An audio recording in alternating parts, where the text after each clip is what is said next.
along just fine right now. The 6th grade is going to go on a field trip next Monday. No, September 26th, so it's a few weeks from now, to the USD Vermilion. So that'll be kind of a fun day for them. Homecoming starts the week of September 19th. We have our football game on September 23rd. The high school homecoming dance has been moved to Saturday the 24th. That'll be 9 to 12. And the dance team is going to help with a middle school dance from 6 to 8. So that ought to be a really good time. You guys can all come if you want. Yeah, always need chaperones. Hands where they belong. Yeah. He's in charge of volunteers right there, that guy.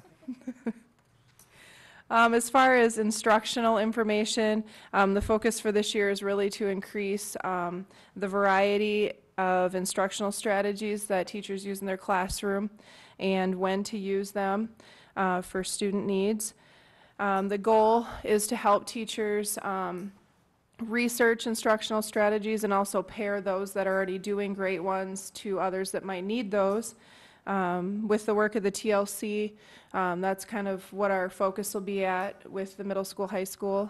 Jan helped me with instructional or learning walks. So what we did was over the course of 4 days, we went into every classroom for 5 to 7 minutes and took a tally of what instructional strategies we saw being used in that window of time. Of course, you don't see everything, but it's just a little snippet.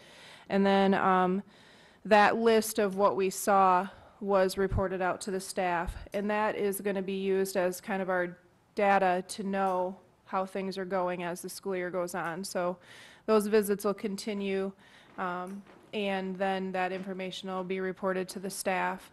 And it helps me and the TLC know kind of what the needs are for the staff. And so each week I send a memo out and giving them, updates on what next week looks like. But in there's also highlights for instructional strategies and different things or resources that teachers can use, so they get something new every week. And I've gotten feedback about that. Teachers will come in and ask, well, tell me more about this thing or whatever, and then we can connect them with the instructional coach that's really good at that. Or if there's resources I happen to have in my office or something like that, we get them connected. So that's what we have going on.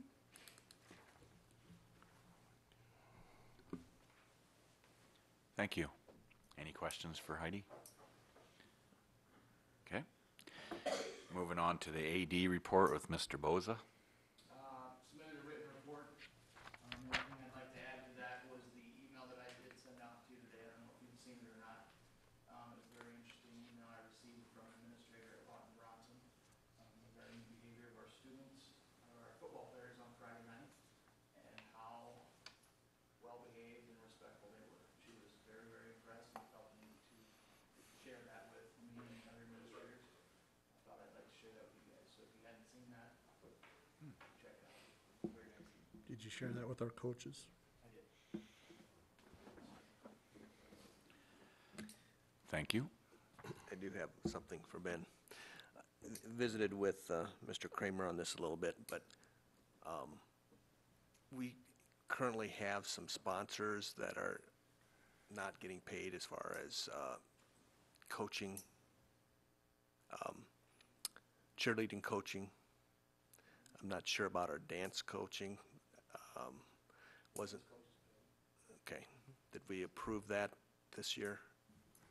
I went back and looked and didn't see it. Well, Interesting. yes, but it's just a one-year contract. Right. And we've just recently approved all of the coaches and all of the sponsors, and I didn't see the dance coach in there or any of the cheerleading coaches. We currently do not pay our cheerleading sponsors. That's per board directive from 2009 still. Well, and I explained to Mr. Gregg, and so all the other board members are aware of how we do that. Was the expectation for our cheerleading sponsors, our practices, along with what we have in place for competitions.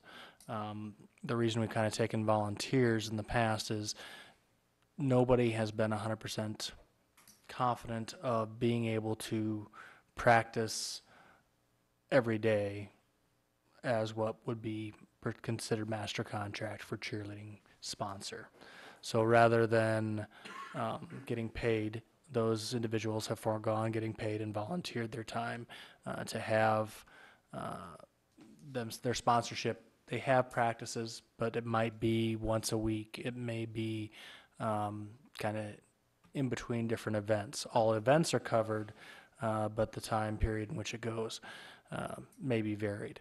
And talking with Mr. Gregg, one idea that we kind of came up with that might be a strong possibility would be to offer a portion of that contract, since they wouldn't be fulfilling the complete contract by having practices every day.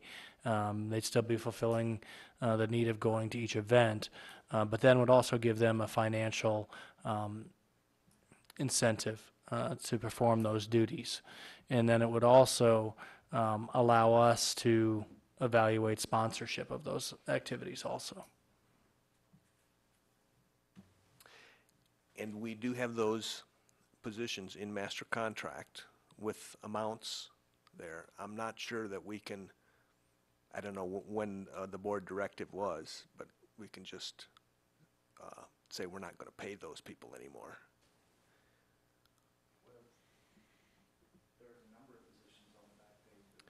You can choose not to have the position. If you're not, you can choose to have a cheer coach or not. But if you have them, and we do, then I think they should be paid by master contract. But would it be the same, since they're not performing all the duties or expectations, as a full, what I would assume would be a full cheer sponsor coach?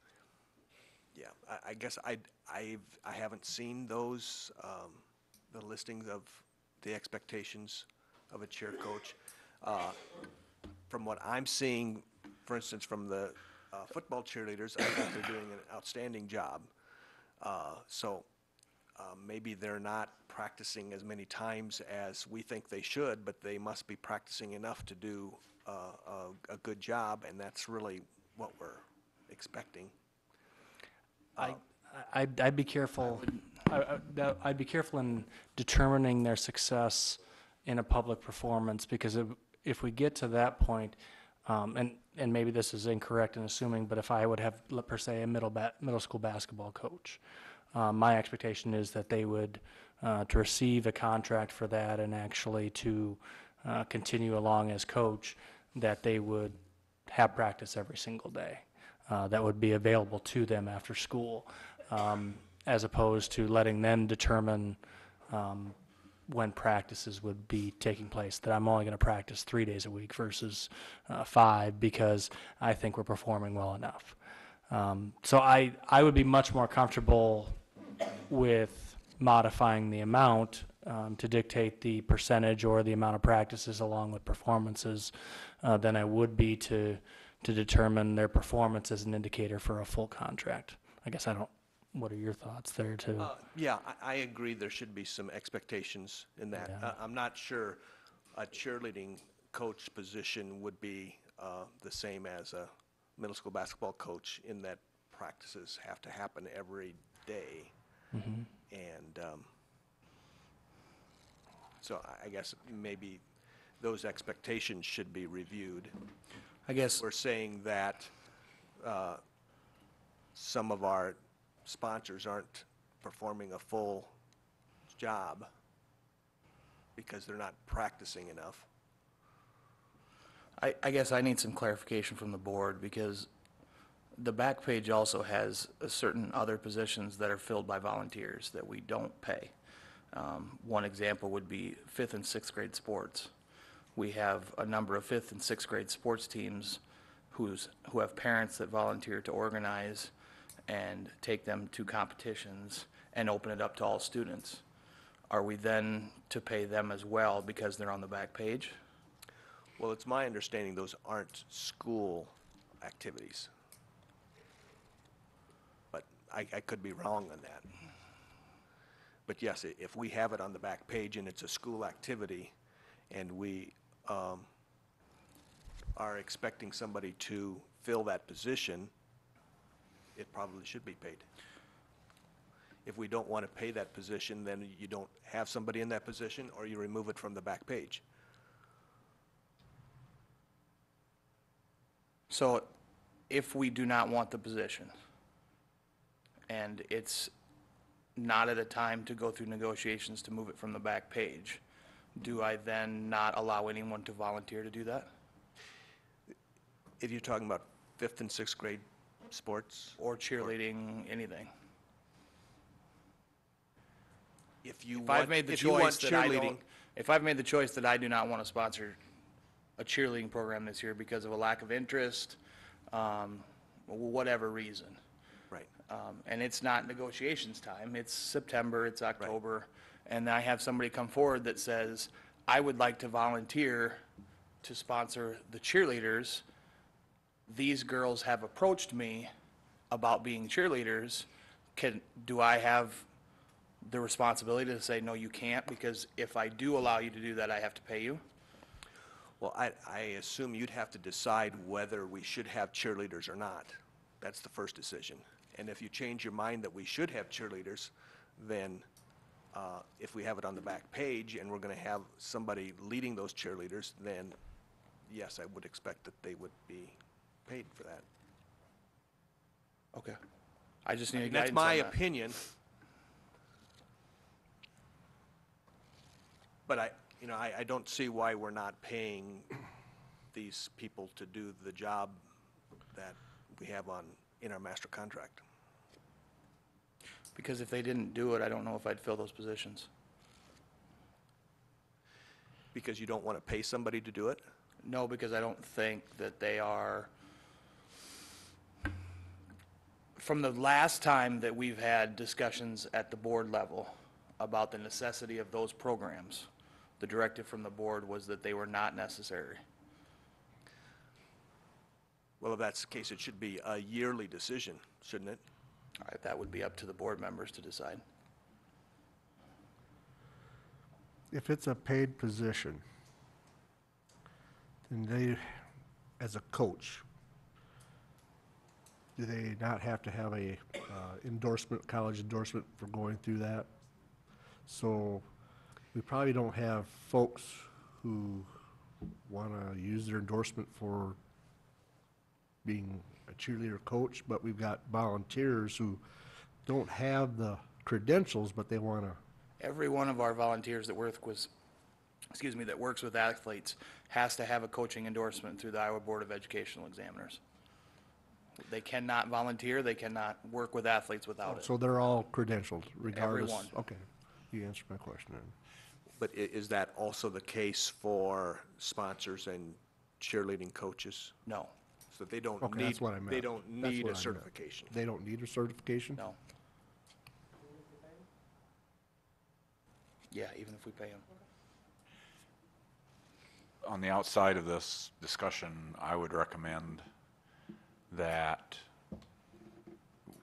another meeting away from this meeting and find out where we actually do stand. I will tell you this, the cheerleading program is important to the players and the crowd and the cheerleaders, and it must be important enough to somebody that volunteers. So I would say if there's directive to pay them, I certainly, and the board is willing to do that. I certainly would not limit that qualification because you don't want to pay somebody. I agree 100%. Okay, so what I would recommend is just get your stuff together. Well, I think- and- I think That's where we're at. I think actually for the you're last, following the board directive. though, well, the aren't you, Ryan? last 3 years, it was because we actually couldn't get someone to fulfill the obligation of practicing every day. There was no one with that interest to even be paid for that. Now, if we're changing, what would be in case, I guess, if I wanted to practice 3 days a week instead of 5, just throwing that out there, and not being paid at that full rate that is in master contract, I would certainly consider that if that's, if that's would be something that would be acceptable Well, to you board mean members. adjusted accordingly. Exactly. Is that possible? Well, we've hired half-time coaches before, That's correct. part-time coaches before. Mm-hmm.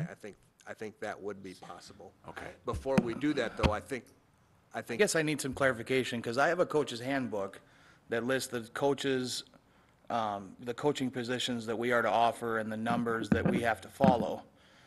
And that was approved by the board this summer, and on it, it says cheerleading, fall sports, 1 volunteer, winter sports, 1 volunteer. It does not say that I can hire people in those positions. And I think maybe we just need to have that brought up at the next, just for reapproval at the next board meeting, and we can put in there. Wasn't it on the last board meeting, Tammy? I thought it was it August. was a but- couple meetings ago. Yeah. But I think what we're getting to the point of where we can actually take this in a different direction, because we, like you said, you're following what was laid out in that coaching perspective, but I think as we get the idea that we could offer something at a half-time rate as opposed to the full-time, we can kind of move on from there. If we could just agree that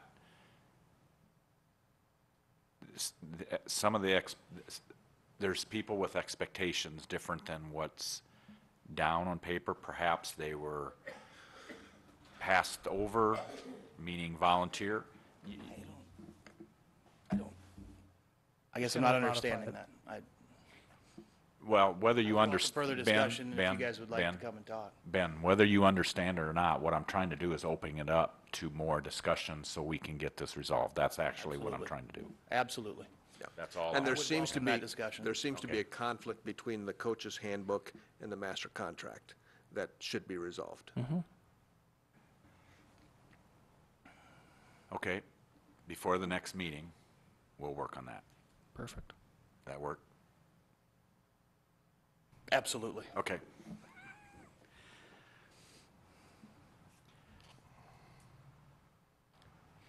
We've already done the TLC report, so. Okay, so now we move on to Mrs. Thonstead.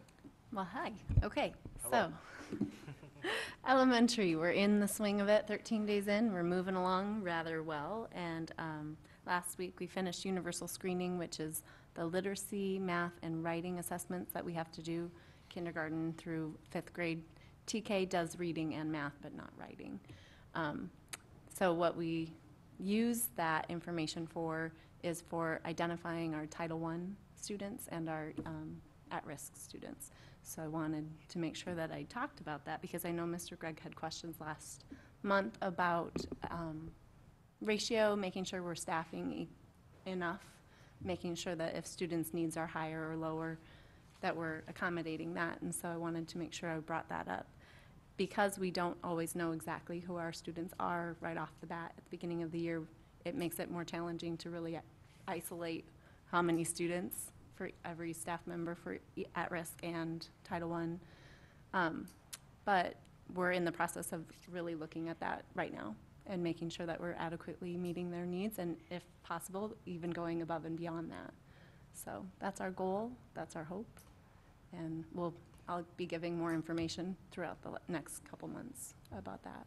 So, the other area that we're really focusing right now is looking at our PBIS goals, and we looked at the data from last year, which is the office referrals. And I know I've talked about it before. They're in the building. It's called ODRs, Office Discipline Referrals.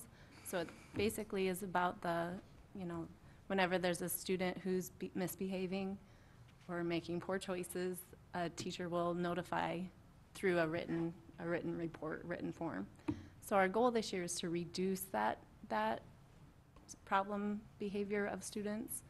And to do that, we're looking at focusing on what we need to do as teachers and staff to really boost the student success in the area of respect, because that was our highest problem area for last year, for the 2nd through 5th grade classes, and that was, Haywarden, sorry.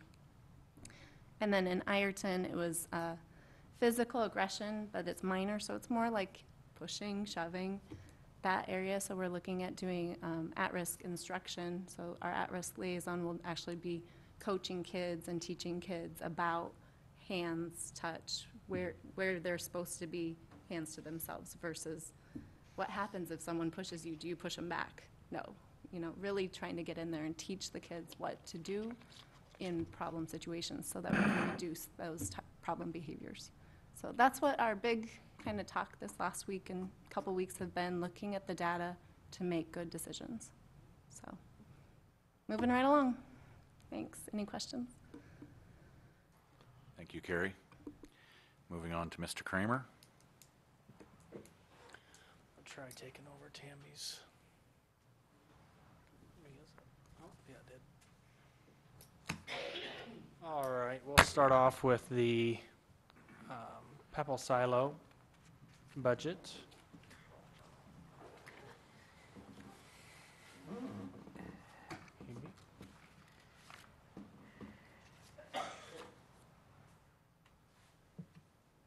not going to let me. Tammy, can you bring up yours on there?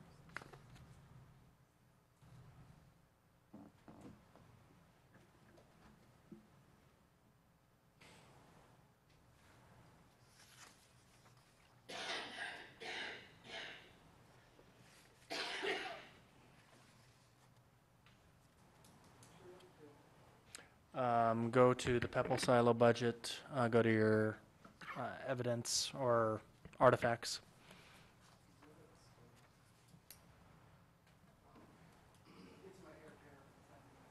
Okay.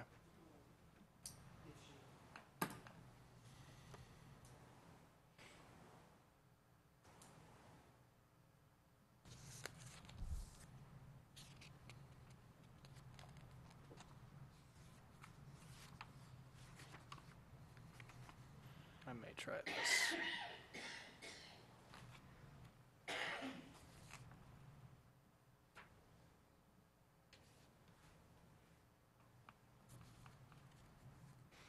I might be able to do it, Tammy.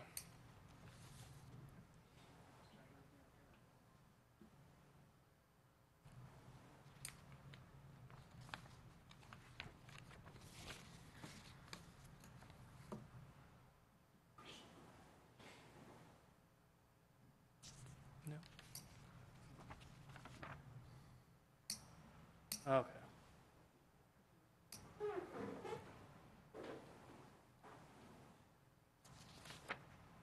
All right, we're gonna go ahead and I can get it, Tammy. All right, as I kind of scroll down, you each had this as evidence as part of our Pepple Silo budget. We completed with the fiscal year 16, and all the ones in green or highlighted on your packet were ones that were completed. Lines were through that were either got sent on to the next year, or we decided not to complete those projects. So coming into fiscal year 17, what our proposed budget, we were expecting about 1.2 million in estimated funds for our silo Pepple. In actuality, because of increased enrollment from the last 2 years and because of cost savings from certain budget items, we were able to dramatically increase that. So our actual amount that we're starting this fiscal year out is actually 2.185 million in Pepple Silo. So proposed expenses, and each one of these will actually, I just mentioned them, they will actually come in front of the board for approval before we would make the purchase. But so you are aware, what is on our rotation is an Ironton mower, a general mower, a minivan, a field mower. These are all actually either, for instance, the Ironton mower was on the agenda for last year to be purchased, but it just got moved back because it actually, any of these items that you'll see, we try to keep with a rotation, but if we feel confident that they're performing well, we're not going to just go through because it's on the budget. We might carry it over an additional year. High school riding scrubber. Continued expenses will be our 4-year bus lease, and if you remember, last month, we did vote to approve the skid steer. We have not taken ownership of that, so it's just still on the proposed amount. But once we take ownership, then I'll put that in the actual. Again, on the Haywarden Elementary, the boiler is at a time where it may need to be replaced, so that would be a significant expense. We're getting conflicting kind of information there. Our boiler inspector, who has kind of not necessarily recommended, but said in the near future we'll probably have to replace that boiler. Our maintenance personnel on the boiler have come in and say, actually, your boiler is in a condition that, and comparatively to new boilers, we're better off sitting where we're at because of the upkeep and the maintenance that we performed. We've done a really nice job, and it's in a good spot. So there'll be a strong probability that we'll continue rotating this on for future years, but it'll always be there just in case we were able to experience that expense or have to experience that expense. Hot water heater in the Haywarden Elementary, 2-room remodel. That'll be the continuation of Haywarden remodels as we kind of progress through the classrooms. This would be a fence that would be similar on the east side of the building, similar to how we have enclosed the Ireton playground. For safety reasons, I would like to have a fence out there so no balls or anything can go into the roadway. This would have a few more openings. It wouldn't have gates like the Ireton one does because of the number of sidewalks around there, but it would provide another safety feature to prevent kids from going into the areas in the street. Next year, our roof projects, as we kind of continue along that process, would move down to the Haywarden building where we would add a cover board and membrane to the roof. And then there, of course, the roof consulting expense there. We continue with we would actually start taking a look at the windows in Ireton, which are original to the building. Possibly, right now, you'll notice that the entire wall is all windows in these classrooms. It's a very inefficient because they're not great windows, high quality, and also anytime you put in a window, it's not near as efficient as a solid wall. We'd still keep a number of windows there, but take a look at it possibly enclosing and then replacing those old windows with new, more highly energy efficient windows. A hot water heater, room remodel. Also another thing that once you replace one in one of the buildings, all the other teachers get a look at it. And we replaced a drinking fountain in the high school that has the added feature of being a water bottle filler. Well, that is quite the feature in water fountains today. So I've had a number of requests from other buildings, and actually in both Haywarden and in Ireton, there are drinking fountains that do need to be replaced and are at a point we wouldn't just replace the ones that were either newly remodeled. It would be one, especially in Ireton. I think I was talking to you, Russ, and we believe that at the time Russ was playing in that gym was the last time that was installed. So it's been a few years. So we'll take a look at that. Then I also have added, as you can see, the highlighted yellow ones are the proposed items in our budget that have not yet been approved by the board, but so we get an idea of what it would look like as we kind of proceed through our expenditures. One being the Ireton softball improvements. Baseball, any that are in green are already completed. Baseball facility renovation, the $8,000 cost, the track resurfacing. Continuing our rotation of the carpeting and landscaping on the east side of the building. Middle school locker rooms, 2 non-commercial hot water heaters. These are above, we would take a look at. Again, would not replace if not needed to be replaced. Drinking fountain, music and band equipment. This is something that I added to this. We have not been on a rotation for music and band equipment for quite some time, and we're getting to a point where we need to really get back on a rotation to appropriately provide good instruments for our music department. Wrestling room and TSP, of course, are highlighted in yellow because those are possible expenditures, but not approved by the board.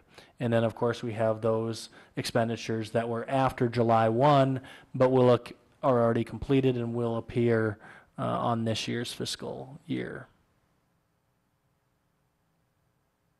And then our carryover, as we were projected last year, we were projected to carry over about $350,000. We would be projected to carry over $780,000 with the current items on this. But as I said before, any of these items before the purchase would come before the board to have approval. So just because they are listed does not necessarily mean that they will occur. It just means that they are a possibility. Any questions on that? Yeah, Ryan, at the beginning there, you said the skid steer, That's correct. and would you have there 25,000? That's correct. We only paid 20, right? We only had the 20, so I had to readjust it. Yeah. Oh, it's That was I thought projected maybe you before had that. Actuals. Okay, never mind. Yeah. That's not on the screen, there's an actual site. Thank you for bringing that up, Russ. We had talked when we first discussed that item prior to that month of possibly having to spend up to $25,000. Okay, go ahead. And then there was and maybe you're coming to this, but there was a janitor's pickup that we weren't going to do because we were doing the skid loader. Did that get moved back a year? That did not. We actually have not. We only plan to replace the next one in the rotation, and that's a couple of years down the road. But thank you for asking that, Larry. But the pickup that we have is going to. Yes, we are sufficient with that. Thank you for that question. Unless a major thing would happen, which I would not, we don't anticipate anything. The next piece that I'm going to talk about, I'm not going to go in great detail on, but about a month ago, Jake and I were able to sit down with the AEA representative from their business department, and what they're offering is a spending authority projection tool. And as I kind of spoke to earlier about what I'd like to see us look in fiscal management and taking some time to really focus on what we're doing, long-term planning. This is a 5-year projection tool for spending authority, and I'm just going to, you'll hear me talking a lot more about this in the future and a lot more in detail, but I wanted to kind of just expose you to this tool. Really the things that we want to be taking a look at are our percentage goal. This allows us to take a look at, for instance, we currently have a goal, or we're achieving 23% in fiscal year 2015. So this is actual. This is after our auditors have come back, where we carried over 23% of our spending authority. And then, as you can kind of see, the last 2 years. Now, as we kind of move down this line, currently it's listed as a percentage goal, 10%. Actually, the goal that I'm going to be recommending to the board is 15% of spending authority carryover. As you can kind of see, for the next few fiscal years, projection-wise, with enrollment, with our expenditures, we're still above the goal of being 15%. When we get into 2021, 2022, you can see us start to decline. What this will allow us to do, this tool, we'll kind of get ahead, hopefully, of any drastic changes and taking a look at, we want to be going on the opposite trajectory of what we're currently on. So it'll be very important for us over the next couple of years, without some significant enrollment changes, to really take a look at our hiring practices, determining if we hire for retirements, hire for any moves, or any vacancies. That doesn't mean that we won't need to, because of certain requirements and fulfillments where we see students needing teachers within a classroom, or certain certifications if somebody would have to leave. But make sure that we're due diligent if we were to not add any new positions based on our projections coming up.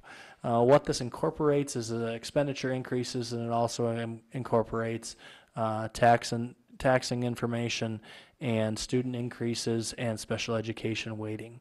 So there's a lot of variables in here that allows us to manipulate some things, but again, another tool that we can use to set goals for long-term financial stability within the district. And like I said, I plan to go more in depth as we kind of approach budget, negotiations. All these things are impacted by our spending authority projection tool.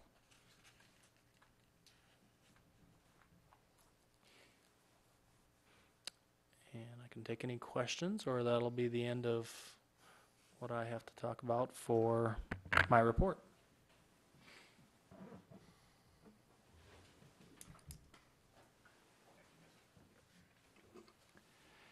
Thank you, Mr. Kramer. We don't have a bus. It should be a written report that you should have received in part of the packet. Oh, the bus report, okay.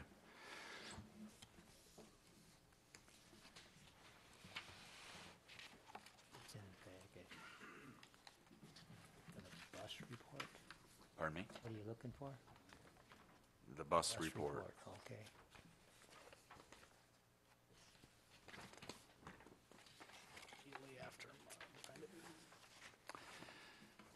Okay, any questions on this?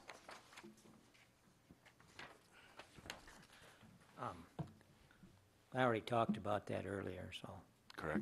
we're just not getting the labor and parts all put in here. There's we see $800 for tires, but there's another expenditure in there for like close to $2,000 for tires again somewhere. So it just doesn't give me the feel that I want for the bus report. That's all that's there. It's improved in the last year, but I think there's a little ways to go yet. It gives you the mileage if you want to, when the oil was changed, and then there should be some more. When is our lease up on the buses? Next year? 2 more years. I was gonna say, I believe it's 2 years, actually. 2 more? Or we lease it for 4 or for 3? 4. 4, okay. Thank you.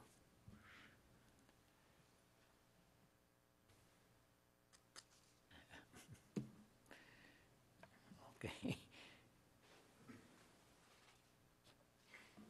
Okay, any more questions about the bus report? Move on to G, which is board member reports. Well, yeah, I have some information. We apparently have changed to a program that doesn't print out the attendance report so that I can barely read it. Nevertheless, however, in the month of August, we are at 99% attendance. You know, it's not 99.9, but it's 99%, which is pretty good for that time. However, it didn't leave a list for me professional development. Was there any professional development? Those first 6 days, I would not have assumed so. It has family illness, 2 for 1, personal leave, sick days, totals, that's it. Yeah, I would not have anticipated in that first 6 days. No professional development. I would have said 0, most likely. Okay, so we're still at 99%. All right, that's good. And you realize that we're up from last year and the year before. We ran out at about 89 or 90% 2 years ago. We got by last year at 92% for the whole year. And so we're on our way, and it sounds like from the information that we're getting from these 2 administrators is that we will do better this year. So I think that was one of my goals, is get our professionals in the classroom so they can do their job and do it on a regular basis. And I'm happy with what's happening, so. And Ken, if you're happy, we're happy. Well, thank you. Anybody have any other? Larry? Russ? Okay. And neither do I. Under new business, we have the West Sioux softball complex at Ireton. They're doing some facility improvements that involves the school. Mr. Kramer has got the information and will present it to us. I think, Craig, are you willing to kind of answer any questions that we might have? You have a proposal. You can go ahead and step up to the microphone, just as you've been waiting so patiently. And Yeah. But you're still gutsy enough to wear an Iowa State shirt after the weekend, so. Gotta be proud. The Ireton group has really taken a look and been very organized and diligent on their improvements. One of the things that I know was a priority for us is looking at the safety of the facility and things. If you've been over there, well, as I have over the last 10 years, one of the things that always is concerning in that facility was the amount of foul balls and the safety of our fans, and typically our older fans and our younger fans, and defense height really in softball sometimes isn't necessitated by a large fence. What we've noticed, though, was the safety in question of kids. I saw one at the Ireton complex actually during their tournament where a kid who was hit by a foul ball, even standing next to the bleachers. So as part of this proposal, one of the biggest things was new backstop and a side fence that really will incorporate more visibility and incorporate a lot more safety into the piece. Now, as they've kind of they've done other conversations, had other conversations, they've made some other significant improvements to a facility that really hasn't had any major improvements for sure since I've been within the community for 10 years. But as I kind of talk with others, since they really built it, Craig, as I was understanding, is that correct? Not any major, I mean, other little improvements, but nothing significantly major like this project is undertaking. But 25 years is the last time they think Yeah. there has been any significant improvements. Maybe even more than that. I believe the backstop wall was put in there 25 years ago. Yeah. So Craig, who's been an instrumental part in that group for the improvement project, is here to answer any questions, to kind of take us back. Any improvements that have been made for sure within the last 10 years. What we have done is worked with the city in splitting the cost for any of the projects. And also you can kind of see some of the other through that handout, other donations or the city of Ireton. The city of Ireton has pledged $30,000 towards this project. What they come towards us is requesting $30,000 for this project from the school. And I believe there's another $5,000 contingency amount in that request also, if I'm correct. Yep. Craig, do you have anything to add to anything that I kind of talked about, or if any board members have any questions for him? I'm just surprised on the enthusiasm that we've gotten from the community on and being well supported. It started a couple months ago, just a few guys just kind of talking about, well, we should maybe try to put the fence up like we did in Haywarden, and it kind of grew from there once we started to look at doing things. We had more and more people step up and say, no, if we're going to do something, I want to help too, and I want this done too. It kind of grew exponentially. And I'm surprised on how much support we have already gotten. I shouldn't say we have started. We've done a lot of demolition already. We're only moving forward on the aspects of the improvement project as we get the money. And a big thing that Mel wanted me to bring up is the 28E agreement. The sooner we can get that finalized and together, he would like to apply for a grant from, I believe it's Kansas City Royals. Royals and the Minnesota Twins. And that, he's feeling that 28E agreement is going to give us a big boost on being able to get that grant, because it's two public entities working together for a project.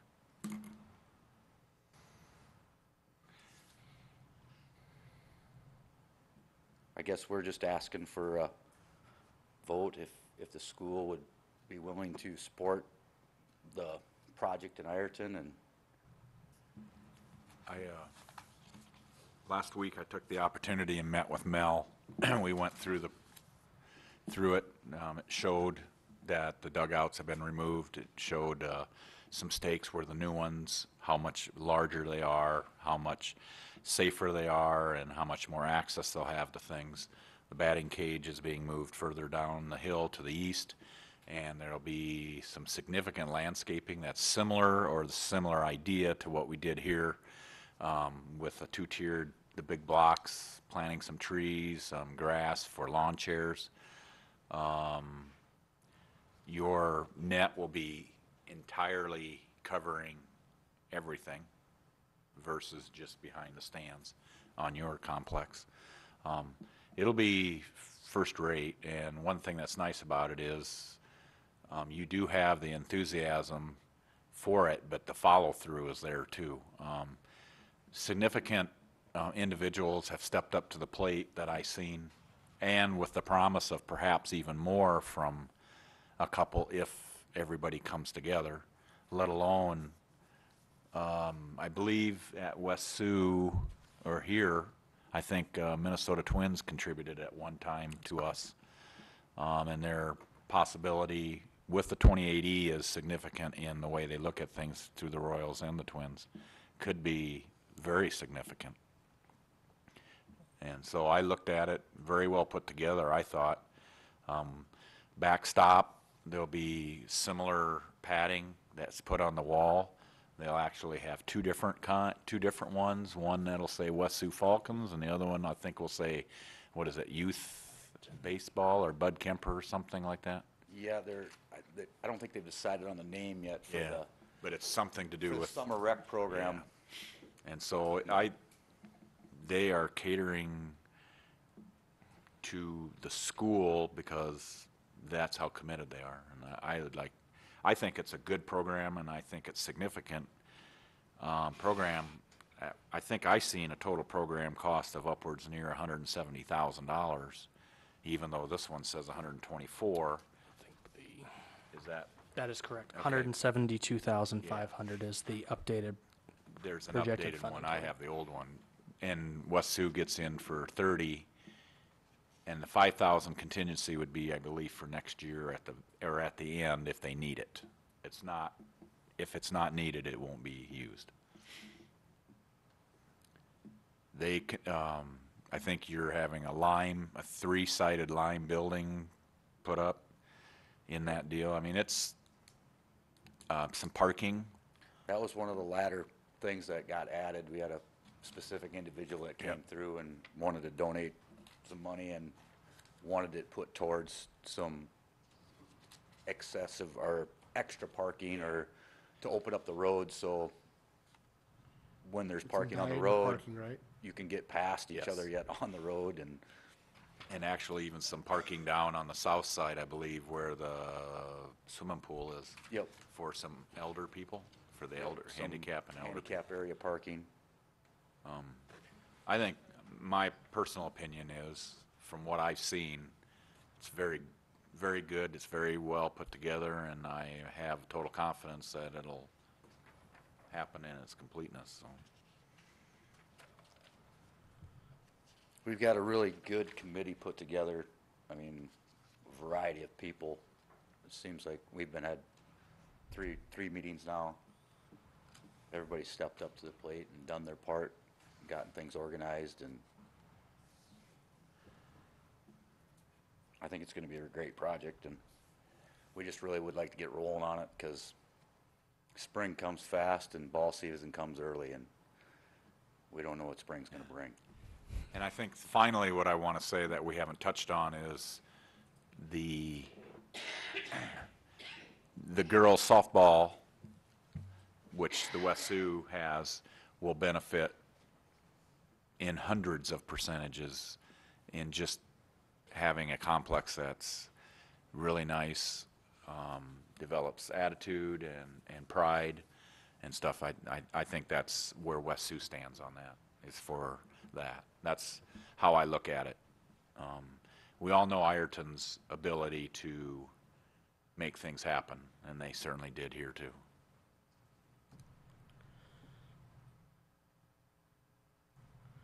Yeah, I'm I've been kind sitting of, here thinking about this, and Craig, it's been well over 30 years, because I can remember the way the fence is now, like for the backstop that's gone, that was there already when I was a sophomore. And I've been out of school over 30 years now. So you're looking at less than $1,000 a year investment here, or getting, asking for it all in one shot, but I think it's time. But any other questions for Craig or Ryan? As you can tell, when you go over there and you walk through it and you get Mel on you, then we all know who his kid is. So I'm pretty upbeat about it. I think it's great. A lot of attendance comes to these games. I mean, the town views it as an event, so.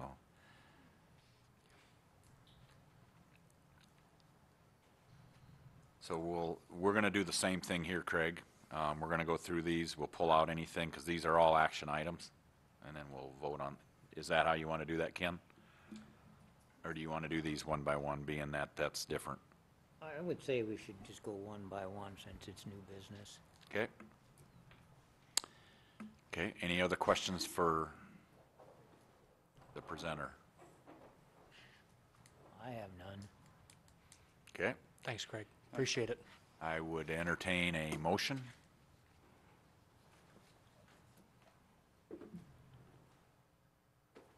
I make a motion, we contribute 30,000 to this project,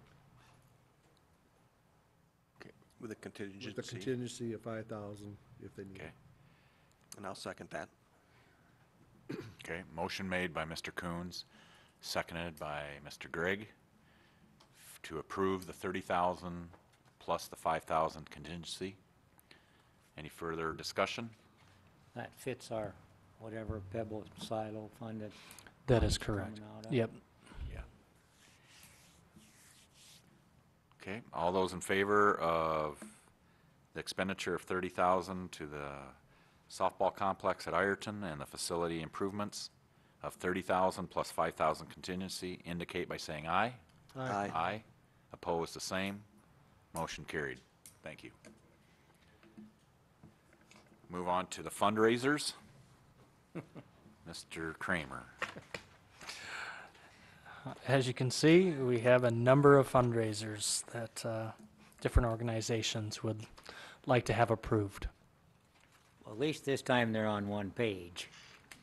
Good job, Tammy. Good job, Tammy. First draft. I understand, but at least they're on one page, so I don't have to thumb through to see what's going on. Questions concerning this? If you look at the amount of money that goes through the activities account, to me, it's almost an unbelievable, the fundraiser stuff. It's almost an unbelievable number for a year. No, I'll leave it at that. Being in a business once. With about 4 or 5 other schools within your district, or within your customer business district. Yeah. We ask a lot of our We do. retail and other people to support this. To me, what I saw was about $500,000. I just was looking at the numbers. $480,000 in a year. And when things were not so good financially here at the school, the percentage that they made up was unbelievable.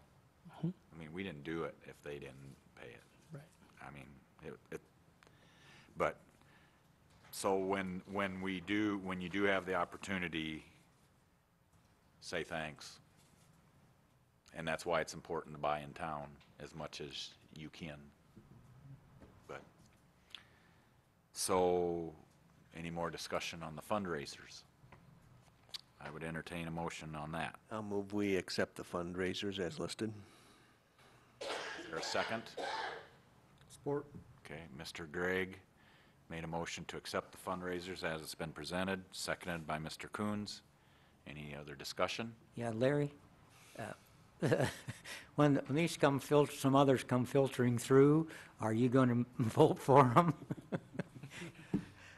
Well, we'll see at that time, but Okay. there, I mean, I understand that, you know, sometimes Yeah. come in late and, or new opportunities present themselves, and so I'm Okay. sure there will be some more that will be asked. I'm for. positive there will be. Yeah.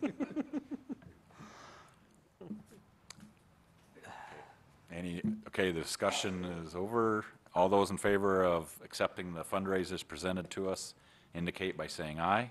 Aye. Opposed, the same. Motion carried. Mrs. Vasquez, do you want to go through the student handbook on late work policy and incentives? Yeah, I talked with the staff this year and we talked about a different late work policy that is kind of a happy medium between preparing kids for the work world where there are deadlines, but at the same time respecting and understanding that students learn at different rates. And so we discussed how there's really kind of two types of work, generally speaking, done in the classroom, where there are some that's practice, and then there's others that's assessment. And so based on that, there's different policies, or there's a different nuance to the policy regarding late work. So student work that is the practice, it's understood that they really need to have that done before they can be successful on assessment. So the time frame on how that is late is a little bit tighter to make sure that that is done by the assessment. It doesn't seem reasonable to think that a student cannot do some practice work and then take an assessment and then turn that practice work in 6 months later or 2 months later, whatever that looks like, because that's way disconnected from the assessment. And then the other part would be that for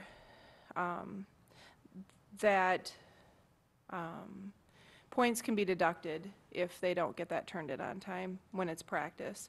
But for the assessment portion of it that really reflects what a student can do and what they know, the students would have until the end of the 1 week before the end of the quarter to get those completed. So if they were sick and didn't take a test, and then they really should get that taken care of in a couple days, but if they didn't and the teacher reminds them and they didn't again, they'd have till 1 week before the end of the quarter to get that taken care of. And there would be no points that could be deducted from that, because that is their demonstration of what they know and can do. So the teachers and I talked about that, just trying to find that happy medium, and this is what we agreed to at this point. I did open it to the teachers so they could research and discuss further and propose any tweaks to it, but this is what we would start the year off with. At this point, it seems like everybody's thinking that this will work just fine, so.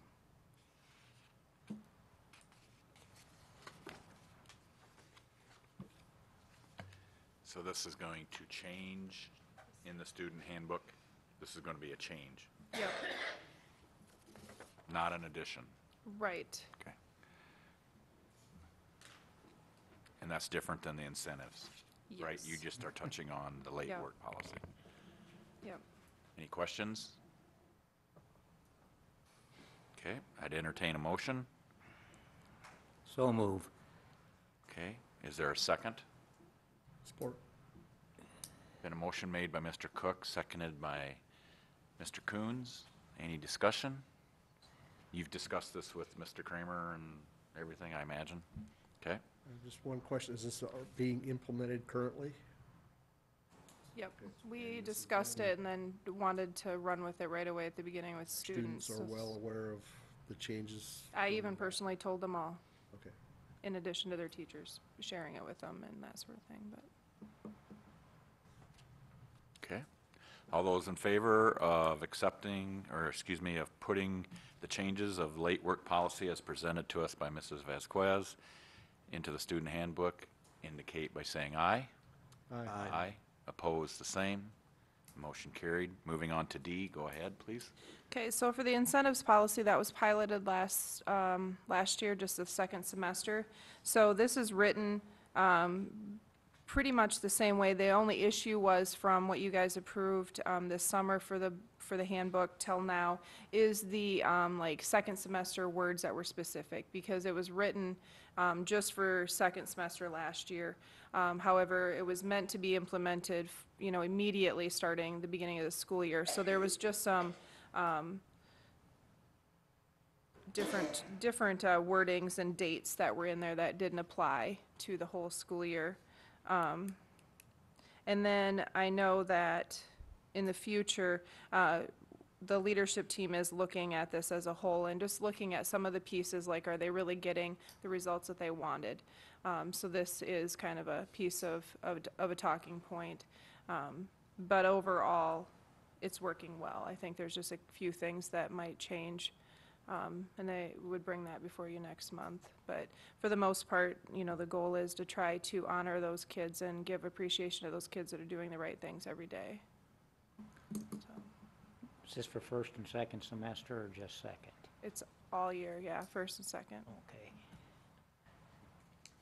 So this is basically what you did, is you're clarifying. Yeah, So the open campus for seniors is first semester also? yeah, I did see, well, it should be up here. Isn't this open campus for study halls for It says second? second semester, so. No, it should, that second should be crossed off. I think that's where that got lost in this.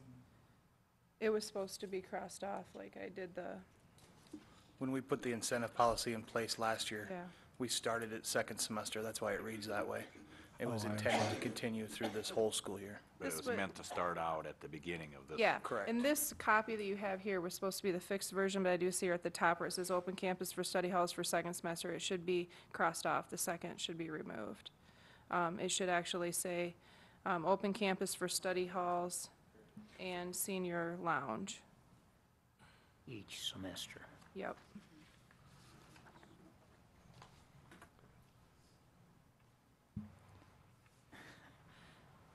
Yep. Is there any more philosophy behind this incentive? When working with the state for the last couple of years on student information about how safe they feel and how they feel that people communicate with them, that they're doing the right things, the data kind of shows that the kids that are consistently doing the right things do not get recognized. And they don't necessarily feel like there's any benefit for doing the right things. So those kids that have a very strong moral compass will keep doing the right things.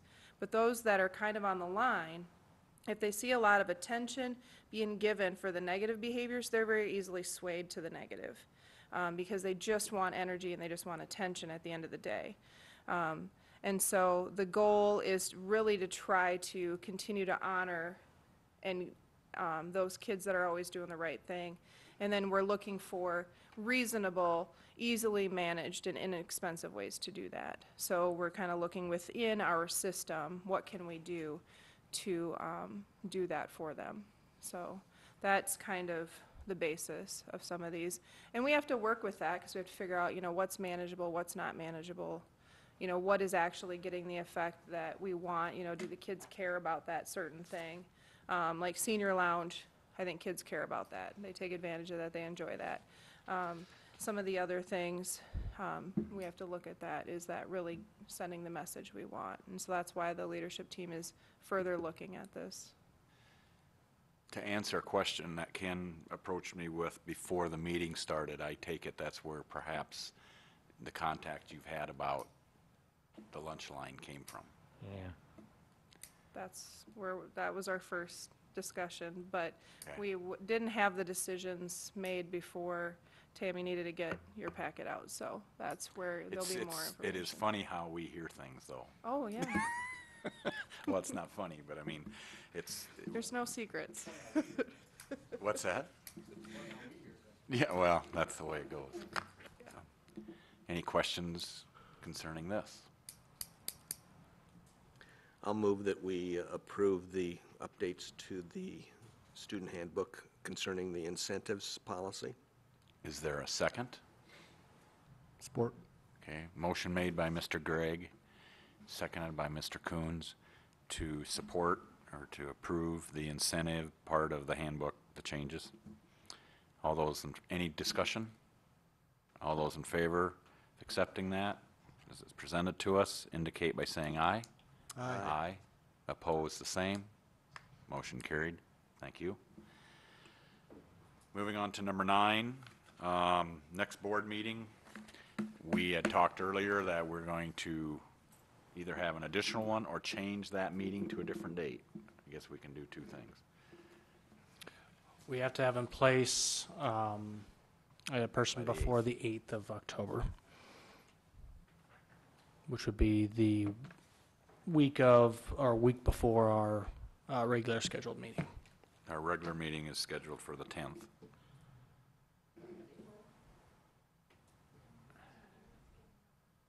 Well, that can't be right then. October 10. Yeah. Is it? Oh, okay. Yep. Okay. Okay. So, any ideas? Is there a conflict with the first Monday of the month with anybody in your meetings? Just remember, October 3rd is what I'm actually looking at this for is a date. actually probably a pretty important meeting that we need everybody here. Works for me, the 3rd. Does that work okay? Okay, we'll have a special meeting, if that would be acceptable for the board. Just That a we- special one, and we'll have the regular. Then we'll board have a meeting regular following on the week. 10th. Yeah. Yeah, because for bills and everything else, I would like It's to, short. What time? 6:30 6:30. here? If they're not having something here. Well, Oh, yeah. I mean, Nothing here, Pam? Okay. Thanks, Pam. So we should be good. So we'll plan on that. Okay. Special meeting, October 3rd. Next school board, regular meeting will be October 10th, 6:30, both times here.